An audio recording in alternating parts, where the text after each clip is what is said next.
Now at 6, dozens of members of the Coleman family gather once again, this time to demand answers and send a message.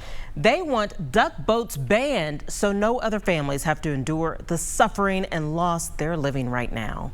RTV6's Rafael Sanchez was at today's news conference, where we also learned about a second lawsuit filed in this case. Rafael? Erica, good evening. It may not be the last lawsuit we see, this one seeking an extra $100 million. This federal filing comes as there's talk of possible new safety regulations for all duck boats.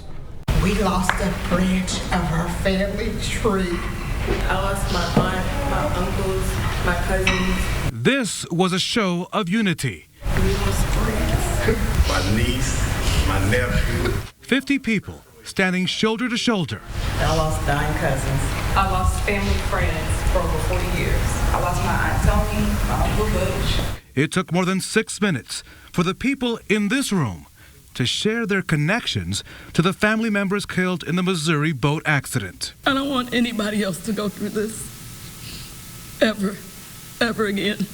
There's an emptiness that'll never be filled. So here is what's at stake. Take a look at these tables. On them, more than 80 pages of legal documents representing 2 lawsuits, possibly now $200 million in damages. But for the Coleman family, it's more than just about all of these papers on these tables. This is a personal matter for them. They want to make sure that another family does not have to do this in the future. Let's band together and do something about this.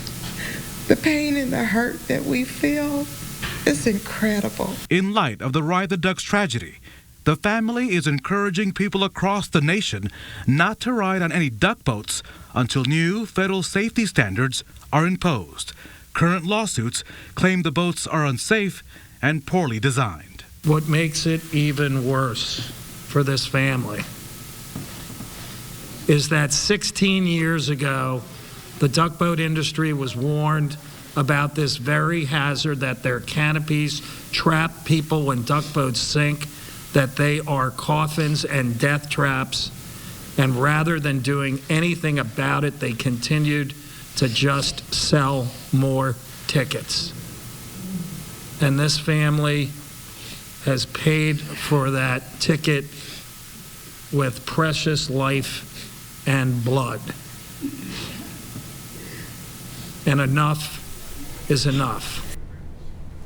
The boat's owner, Florida-based Ripley Entertainment, says it cannot comment on this latest lawsuit and adds that it's saddened by the tragic accident. So what's next in this developing story? Well, Missouri Senator Claire McCaskill in the U.S. Senate today introduced legislation to put new restrictions on those duck boats.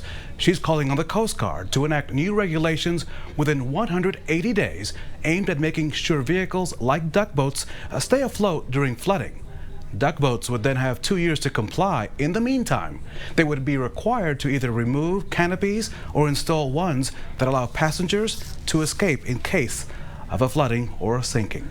The Missouri Attorney General's office, on top of all of this, has also, Erica, opened a criminal investigation into that July 19th sinking. Investigators are working to determine if any criminal charges are appropriate in this case, and you can bet that a family in Indianapolis, that big family, will be watching this case step by step. Erica? Rafael reporting in the newsroom. Thank you.